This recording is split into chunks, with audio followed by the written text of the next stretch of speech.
Why, hello fun people! Welcome to Watso Videos, my little channel where I discuss fun topics for fun people, discuss Disney, and, I guess break down videos where Wisecrack discusses how devious and horrible and divisive the Walt Disney Company truly is. So let's jump into this video where we begin to see how Wisecrack discusses how Disney has ruined culture. Anyway, today I've got Disney on my brain, and not just because my nostalgic mom keeps sending me this photo. Aww. And who can blame me? They basically own or license everything I love and everything I hate. And that's not to mention the new season of The Mandalorian, because they own Star Wars. Also X-Men. That's right, they own the X-People. And just take a gander at the top grossing films last year and you'll be greeted by one name and one name only. See, from Endgame to Aladdin, from Frozen 2 to Toy Story 4, Disney made 7 of the top 10 highest grossing films of 2019. And while this feat is impressive, even for the big mouse,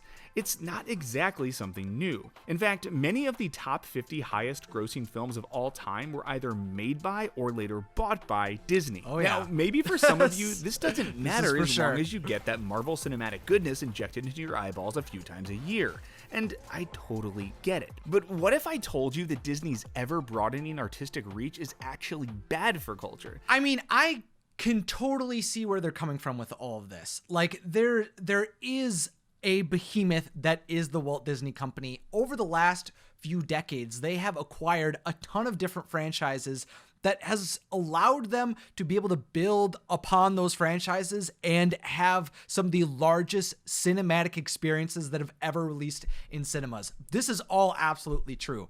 But the way that they begin to break down what Disney is doing, why they're doing it, and what their nefarious purpose is and what the ramifications are is where I begin to see some issues. Past few decades, Disney has gone from an industry giant to an absolute behemoth, acquiring everything from the Muppets to Pixar to Marvel to Star Wars to most recently 21st Century Fox. Yeah, and that was of the course, order that it Disney's actually game happened. of Hungry Hippos, but for intellectual property, goes way back to the beginning. According to the company's own telling, the idea that Disney is fighting for all these properties that other people are looking afterward, or they're trying to acquire them, is a kind of a weird way to describe it, because typically when Disney goes into these purchases, there hasn't been a lot of competition. Really, only 21st Century Fox was a big brawl between another company of Comcast. They began to bid to raise the price and to see if they could acquire the company. But Disney was at a much better position to be able to acquire it because they had a lot less conflicts of interest than Comcast did. So this idea that Disney is out there trying to rip away cultural IP from everyone else is kind of misguided. But when he begins to go into the history of it, it becomes even more clear that I don't think they're coming at this argument from a very sound standpoint. founder Walt Disney moved to Los Angeles almost 100 years ago with, and I quote, "a lot of hopes but little else." A suitcase and a dream. 4 years later, Disney got his first taste of success with Oswald the Lucky Rabbit. The only catch, when Disney tried to make another round of these cartoons, he found out that his distributor had gone behind his back and poached all of his animators. Worse, upon reading the fine print of his contract, Disney realized he didn't even own the rights to Oswald. His distributor did. And thus, like a supervillain's origin story, our intrepid young Walt vows to never get screwed again. Or as Disney.com puts it, he saw to it that he owned everything that he made. After that, Disney set up shop in a studio that is 5 minutes away from Wisecrack headquarters and is now a high-end grocery store. Here, he created his most iconic character. From then on, Disney became a veritable creative and financial powerhouse. By 1937, it would break all box office records with the release of Snow White and the Seven Dwarves. Early on, though, the success was predicated on a simple formula. Okay. Now, here's the thing about this. So, there's a lot of history that's ripped out of this analysis of Disney's rise to acclaim. First off, the idea that a distributor owns someone's IP is a horrible situation to be in as a creator. And I think the idea that Walt Disney became this supervillain for IP through this issue, I mean, obviously it has some merit to it because Disney has absolutely changed copyright laws to protect the characters that are the pinnacle of their brand. But at the same time, I don't think it's completely unfounded to think that if creators on a platform where there was a distributor like YouTube, where YouTube suddenly started to say that anything posted on their platform is owned by them, would absolutely upset creators, force them to go out for business on their own and to form different ways of distributing their content. And that's exactly what Walt Disney did. As soon as he found out that another company owned Oswald, he declared that he was never going to let that situation happen to him again, which is why years later they founded a distribution company of their own so they never had to deal with those issues ever again. And this is a common trend throughout Disney history, that once there's a realization that they're vulnerable in a certain way, they begin to find ways to break out of that mold and to protect themselves. And that's kind of what happened in this situation when Walt got messed up, screwed over by his distributor. And I also want to point out too that the climb for Disney to break all of these box office records with Snow White was unfounded. People thought that Snow White and the Seven Dwarves was going to be a massive flop. People were writing in the press for years as news got out that this animated short creator, Walt Disney, was going to try to make a feature film. He was hailed as a folly, that this was going to, or he was going to be a mess up, a screw up, and that this movie was going to be his large folly and his downfall. But of course that didn't happen, that there was a creative risk and a large effort put into these projects. It wasn't he suddenly realized that he wanted to take over the world with culture and that all of a sudden he was able to do that. And so I feel like that context is important to realize that these sweeping notions of Walt Disney taking over the world after being screwed over are kind of unfounded. Find an existing story, make it as cute and wholesome as possible to maximize your potential audience, and then dive into your Scrooge McDuck-sized money pool. I mean, of no. course, you might think this is fine. After all, pop culture is, by definition, entertainment aimed at the largest possible audience. And Disney definitely had one thing: an aesthetic. You know, round faces, saucer eyes, big goofy grins, and if the kids love it, how could it be bad? But, okay, here's another point of context, though, is that they're pointing out these aesthetics that they're putting onto Disney, but those are the aesthetics of animated shorts at the time that all of Disney's initial creations were made. That if you go back and look at other shorts and animations that were created, Walt Disney was doing something in a very similar style. And it was actually in Snow White and the Seven Dwarves that idea of like a true animation style was pushed a great deal. That Snow White and the Seven Dwarves, I mean, the aesthetic of a woman and was in a similar way, a similar depiction with the curves that he described and the larger eyes and the interesting proportions.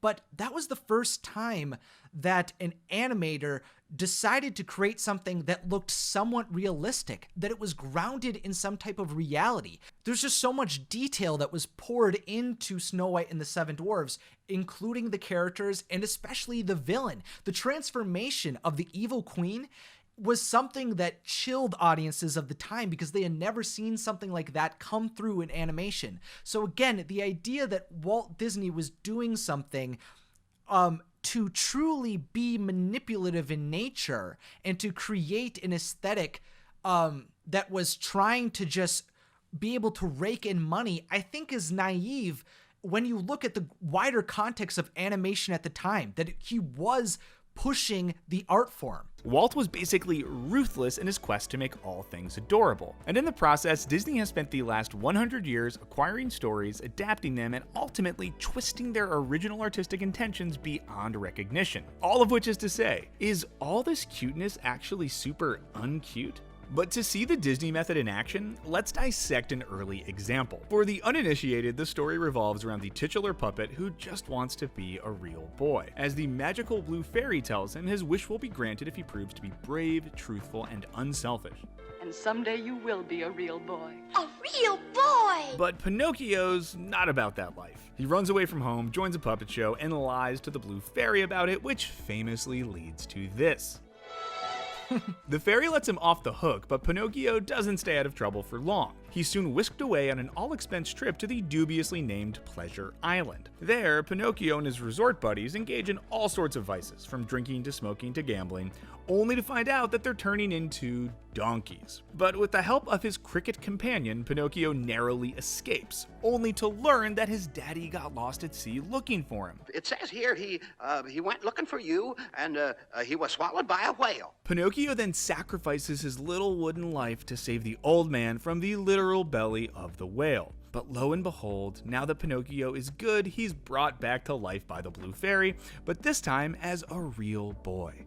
And everyone lives happily ever after. If only life was that easy. I was uncertain if I wanted to include that entire section of this in this reaction, but that very ending was the point where I knew that I had to. This idea that in Disney films, there's this easy ability to conquer happiness and to be able to achieve happily ever afters is so bonkers. Obviously, Pinocchio did get many second chances in his quest to become a real boy. But at the end of the film, I mean, he describes that Pinocchio sacrificed his life and then immediately goes into say that, you know, that was so easy to be able to achieve his transformation into a boy from a puppet. What do you mean? That he sacrificed his life for others, and he gave up doing those selfish things. If Pinocchio came out and was a perfect boy, obviously that wouldn't be a compelling transformation for him, that he had to learn and make those mistakes. And then when he finally realized what he had to do to save the ones that he loved, he took that sacrifice. I don't think that's an easy journey or something that's super fundamental to everyone. I think that's a very noble trait of the character, and I think it's kind of wild to say immediately after saying the character died saving his father, that then it's going on to say, well, that was super easy for him to do. I think that's just wild. So let's keep watching though. The author of Pinocchio, Carlo Collodi, never intended for his story to give children that warm, fuzzy feeling. And that once Disney had bought the rights to the story, the company whitewashed Pinocchio to fit the big mouse's cutesy aesthetic. If you have any doubt, then I present to you the original ending of Collodi's Pinocchio. Without loss of time, they tied his arms, passed a running noose around his throat, and hung him to the branch of a tree called the Big Oak. Okay, so pretty much he goes on to explain Pinocchio was initially created to have a dark ending. And I mean, this is something that, especially if you watch John Solo's Messed Up Origins series on YouTube, it's very clear that a lot of fairy tales have a dark, gritty, more demented origin story than the one that often is known in pop culture today. But I don't think that's necessarily a horrible thing. You heard right. Collodi had Pinocchio gruesomely hanged. This inspired so much angry fan mail that his editor demanded he bring the puppet back to life and continue the series, which he begrudgingly did. In Collodi's defense though, Pinocchio being hanged was pretty much par for the course. It's hard to see in Disney's version, but Pinocchio was intended to be a tongue-in-cheek, albeit bleak, morality tale. The simple moral? Be good or suffer. Now, let's be fair. Maybe you don't want your kid's bedtime story ending in gruesome death, but there's still something unsettling about the way a media giant like Disney can take a beloved fairy tale, purge it of its original intentions, and thus rewrite the narrative in our collective memories. Instead of staying faithful to Collodi's artistic intention, Disney did what it would continue to do for decades: buy a story, bleach it in a caustic vat of cuteness, and pump it out in exchange for cold, hard cash. It's kind of a weird argument to make that Disney completely bleached the story of Pinocchio and transformed it into something that would be palatable for mass audiences. while at the same time, the author of the successful initial Pinocchio changed his ending so that he could continue the series begrudgingly. I also think it's kind of weird that Pinocchio is the example that they want to start off with in this discussion of how Disney ruined culture, when the story of Pinocchio, Disney's adaptation, still is a cautionary tale of what can happen when you are succumbed by your vices.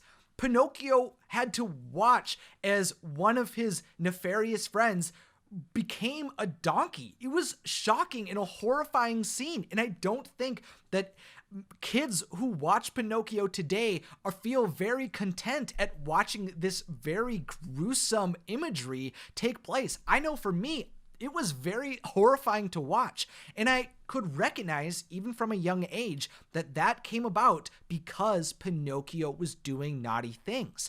And so I don't necessarily think that by Disney not going to the extremes and the lengths of the original tale, that they weren't able to capture some of the essence of the original tale. Obviously, Collodi's estate was kind of pissed, with his grandson suing Disney's Italian distributor for infringing on the moral copyright of the story. Now, I know what you're thinking. It's an adaptation. Artists are allowed to adapt, and sure, they are. Disney, on the other hand, regularly takes stories like Pinocchio or Sleeping Beauty or hell, The Hunchback of Notre Dame, and throws them into the commercial meat grinder. Worse, they've been doing this pretty consistently for the past 100 years. I totally Seriously, disagree. if you were to put all the Disney films on a spinning wheel, whatever you'd land on would likely be an adaptation in which the original story has been blanched, artistically ground down, and pumped out as a cute little Disney sausage. This notion that Disney is grounding up iconic stories and shoving it out to make shills to like tons and tons of money, absolutely cruel to the artists and the animators and the storytellers who dedicated their lives to telling these stories. I think it's just so disheartening to hear about, because I mean, I've spoken to some on my podcast, Following Dreams, and interviewed them. And it's clear that there's these people that engaged in working on these films, the people that actually worked on them, were very passionate about what they were doing. And I don't think that they were doing something nefarious in creating a film. I don't think people go into creative art, especially something as now competitive as animation, or as something that was deemed an unreliable art form at the time of the Disney Renaissance and after Walt Disney's death, to be something that is super easy and obtainable and something that makes tons and tons of money. That's only a modern idea that animation is able to consistently bring in revenue. Because while Walt Disney had some successes, after Snow White and the Seven Dwarves, there was a long period of financial failures in his studio. And whilst he shows an example of Cinderella, and that's because when the studio was in decline, Cinderella was the film that he turned to revive the company. And that was their last shot at doing that. And they were able to create something that was empowering. But the idea that Walt Disney just got to spend decades upon decades making millions and millions of dollars with no risk is totally wrong. Through films like Fantasia, he put so much on the line and took such a massive loss that didn't become positive for him, well, for the company really, until the 1990s through the Fantasia 2000's VHS release. It took decades for that film to make the money back, because it was a film that was able to become a classic, but was not deemed as such when it was initially released. And so I just find it very weird to say that this corporation was built to do one thing of stripping money from families and children, when the fact is that I think a lot of the time, through many of the years, the only reason that these films continued to be released was because there was passionate people at the helm working on them. Ah yes, the 1989 classic, The Little Mermaid. Timeless story in which a young mermaid makes a Faustian bargain with a sea witch to gain legs so she can win the hand of a hunky prince. Based on the Hans Christian Andersen tale of the same name, Disney's retelling strips the story of a lot of its darker and more religious overtones. In the Big Mouse's version, we're treated to a love story that ends with a happily ever after. But the source material isn't nearly as happy or uplifting. That's because Andersen flatly rejected this message. First of all, his story portrays love primarily as suffering. In fact, the whole bargain with the witch revolves around Ariel gaining a soul if she manages to kiss her true love. But as Andersen explained to a friend, he never wanted the mermaid to gain a soul simply because she fell in love with a straight-up hunk. He thought such an ending would be explicitly wrong. In short, Andersen would have despised Disney's ending, in which a kiss and a strategic boat crash saves the day. See, in Andersen's tale, the mermaid saves the day with a Christ-like sacrifice where she gives up her life and love to save the prince. And lo and behold, she's rewarded for her good deeds and turned into a gentle spirit. According to Andersen, this is the more natural, more divine path, though it probably wouldn't have jacked up Disney's 1989 stock prices. So there it is again. It's this idea that Disney is only working on films so that they can make tons of money. Obviously, that's the intention. It's a business. The film industry is a business. I don't think it's horrible that Disney attempts to try to make money on their films. And also the idea that like personally, I feel like it's also a pretty distorted message to say that to be able to earn your soul, you need to sacrifice your life to someone who is not interested in you. Is that really the lesson that we want to push as well? I mean, and especially since it's it's a very religious story as well, the original tale. There's a lot of discussions of God and being able to like go on to heaven.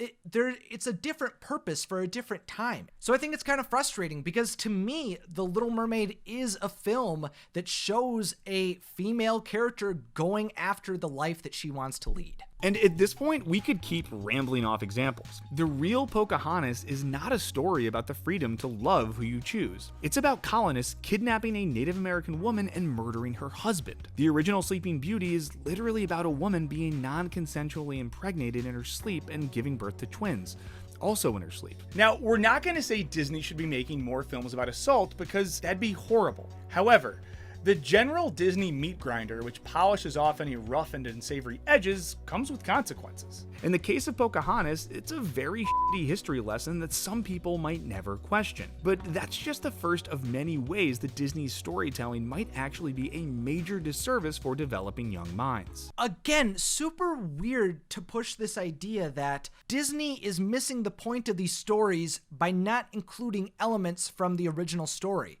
The idea that Sleeping Beauty is about a woman being impregnated when she sleeps, I don't think that's what the story is about. I think that's an element that happens in the original. As for Pocahontas, I mean, I think that's probably a pretty good example of Disney trying to mold a story to be something that fits more in their aesthetic and their form of storytelling and their mission when it comes to creating films.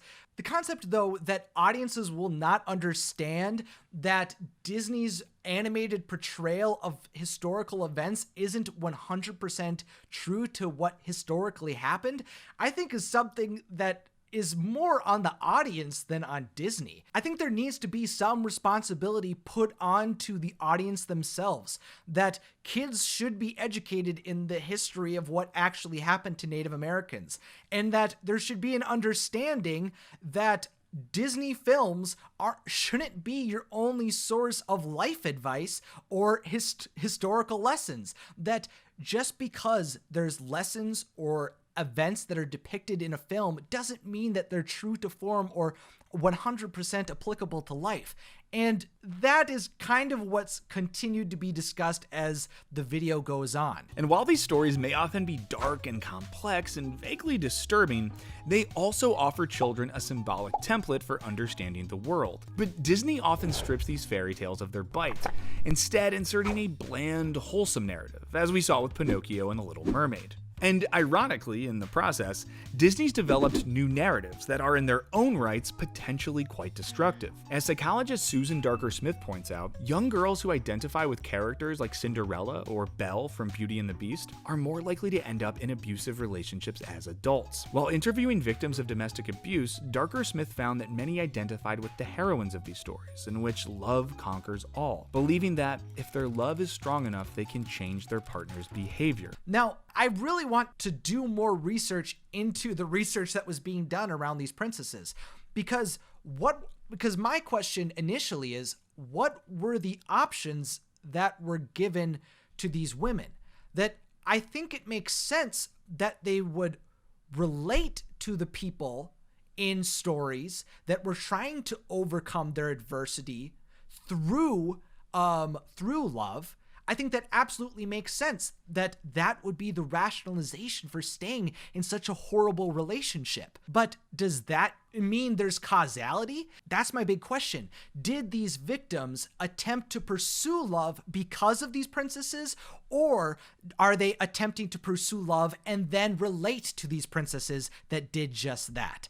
I think there's a massive, massive difference between those two ideas. And I don't think there was a very articulate and clear answer when that discussion of the research was brought up. Ironically, by peddling a convenient narrative in which all the world's problems can be solved by true love, Disney fails to give children any tools for navigating real-life problems.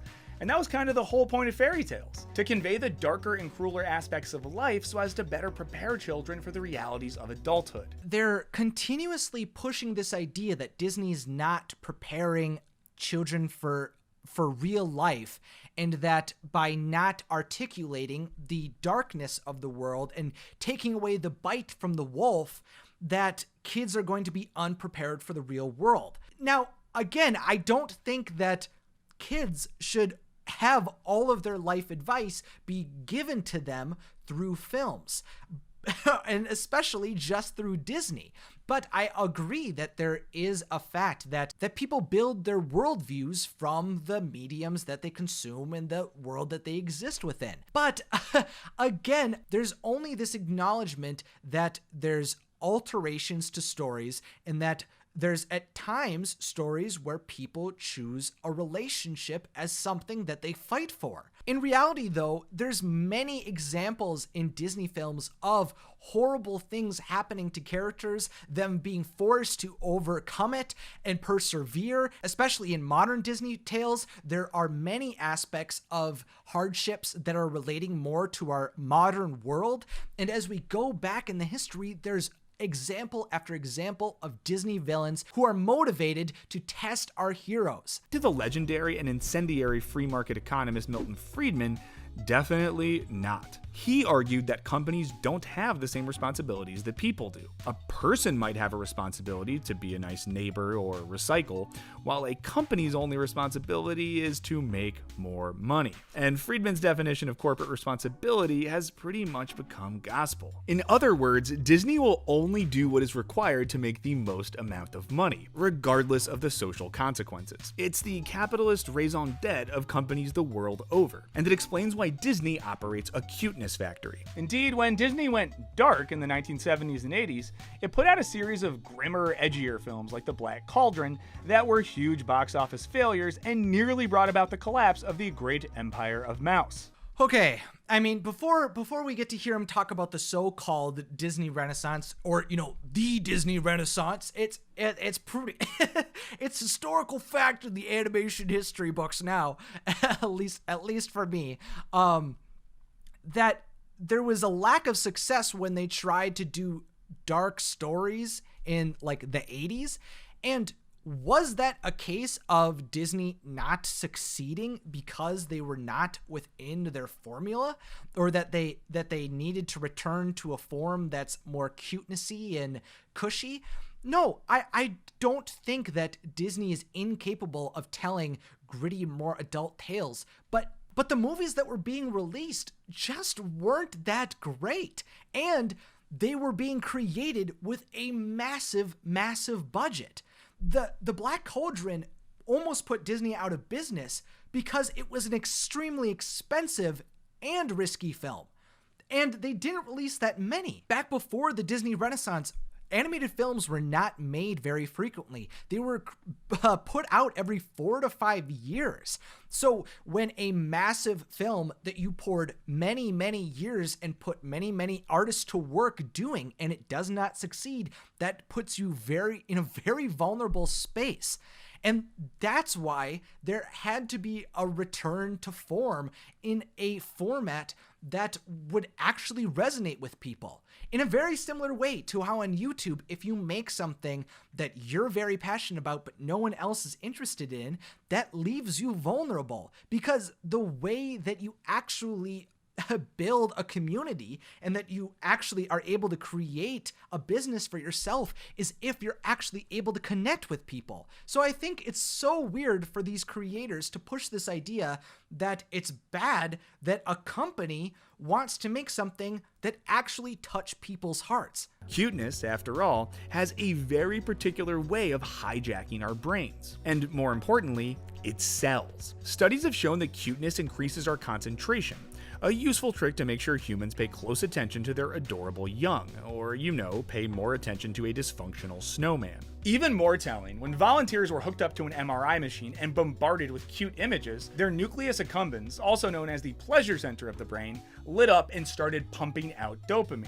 In other words, when viewers saw Mickey Mouse's adorable body bob up and down on screen 100 years ago, they were unwittingly receiving the first microdoses of Disney-branded brain candy. They're painting all of the work that's done on these animated feature films that Disney has been releasing for decades.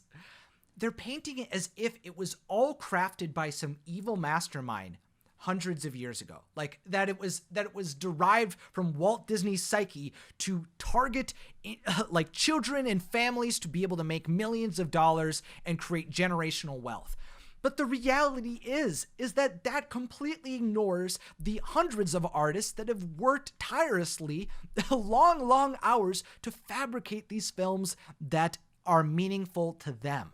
I feel a bit perturbed that Wisecrack is ignoring all of the artists that tirelessly worked on these films and is just viewing Disney as this singular unit that is attempting to try to make as much money off of nostalgia. And while I definitely think there is some arguments for that, especially in their live action department, a lot of these original animated stories that were new depictions of classic fairy tales were done so tirelessly through the hard work of animators and artists and storytellers.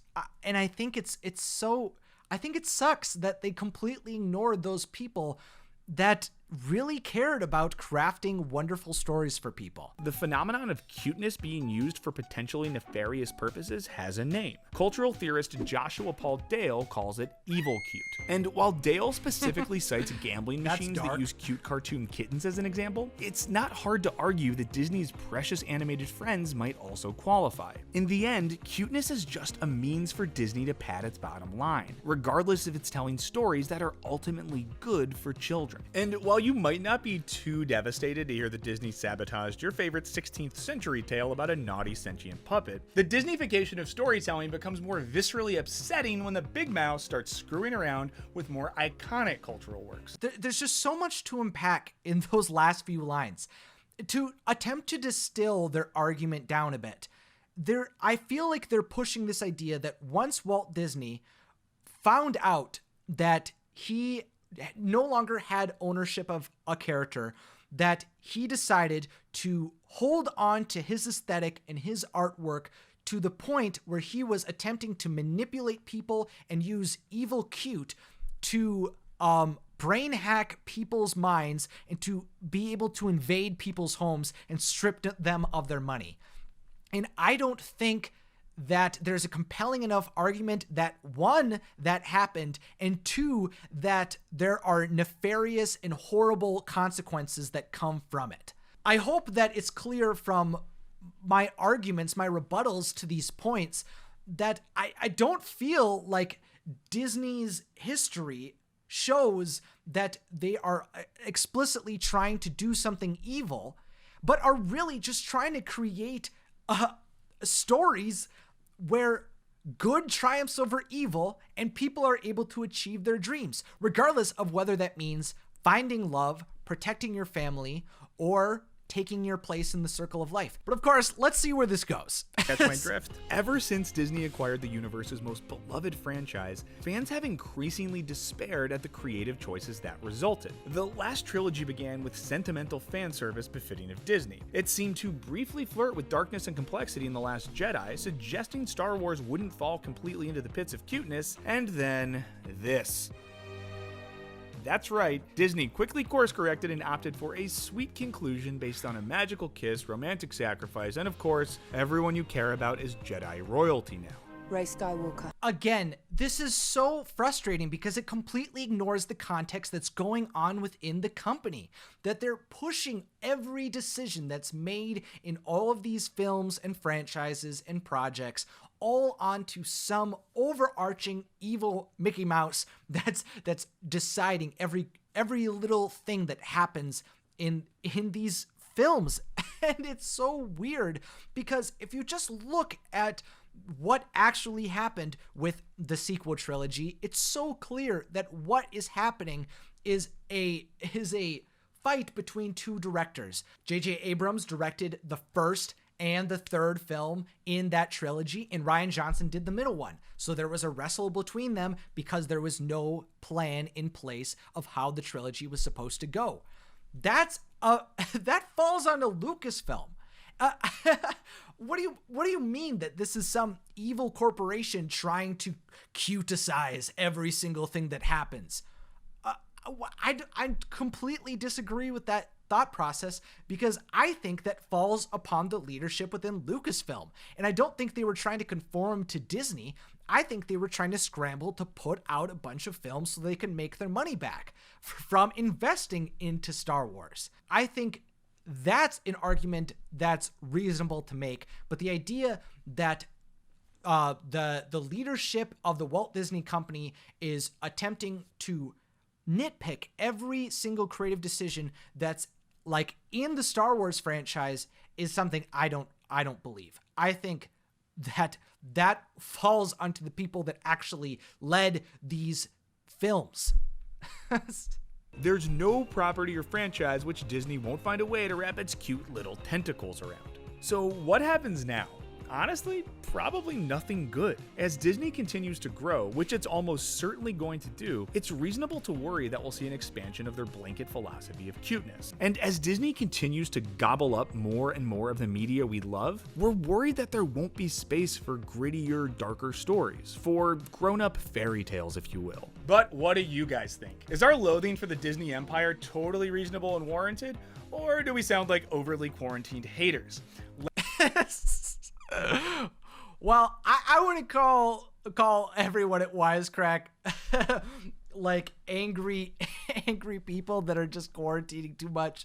But I do disagree with a lot of the thought process around Disney ruining culture.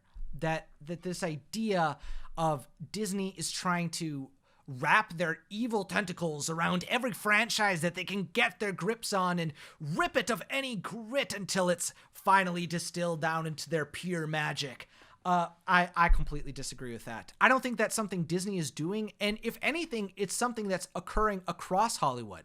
How many rated R films are actually being released that frequently? Logan and Deadpool are an anomaly that rated R films are successful. A lot of the resources, all of the budgets are being poured into PG-13 films so that they can have a wider audience. This is just what is occurring. The Terminator franchises has had that happen to them, and the same has gone with the Alien franchise. Two beloved franchises that have been kind of distilled down into something that's more palatable for modern audiences. I wouldn't say Disney is explicitly trying to do that through their films, but I would say that Disney is trying to create films that are able to reach people and resonate with people. Did they do a great job with Star Wars at it? No. Have they done a great job of that with the Marvel Cinematic Universe? Of course they have. And there's many examples of them allowing studios to thrive underneath their umbrella umbrella pretty much autonomously. And that's why the Star Wars franchise went to all kinds of trash and craziness. Here's just one more bit of Disney history to wrap up this long discussion. There's been many times in the history of the Walt Disney Company where the company has almost went bankrupt, has almost been taken over, and it appears that they have fallen from grace. And all of those instances had to be met with adjustments to the changing times. And recently, what happened in the reign of Bob Iger as CEO was the realization that Disney had fallen from their creative grace. They had been able to expand into some realms, and they experimented quite a bit. They were able to build their theme parks into something that was much larger than they had ever really dreamed of. Under the reign of Michael Eisner, and the Disney Company was saved because of Michael Eisner. But when the creative efforts of the Walt Disney Animation Studios began to suffer, that's when Bob Iger purchased Pixar. And that was met with a lot of skepticism early into his reign as CEO. People didn't believe that it was worth it to spend that type of money on those creative people and the IP that they owned. But of course, it paid off, and now it's deemed as something evil. The leadership of the Walt Disney Company is in the position they are because they saw value in intellectual property that was beloved, and no one else was going after it. Especially in a meaningful way. Disney had the brand to be able to absorb these other franchises and these other companies and allowed them to continue to do what they did best, and gave them the creative freedom to continue to do that underneath the Disney umbrella. I don't think Disney is an infallible company by any means, and I don't think that all of their creative decisions are perfect. But I think it absolutely makes sense that to protect themselves as an individual company, that they would go out and attempt to expand into many different realms of pop culture, where other companies failed to see the value in the stories and the characters that people had created and that people had loved for decades. Disney went after it. And that's why they are as big and as influential in pop culture as they are today. Not because they're evil, but I think it's because they saw the value in a good magical story. Let me know if you enjoyed this reaction video and if there's any other types of formats or content that you'd like to see in the future, like live streams or let's plays or things like this that are, different from the norm. And of course, while you're down there, make sure to subscribe and click the beautiful bell, and then click on another magical video in the description or on the screen. Finally, as always, thanks for watching and have a magical day.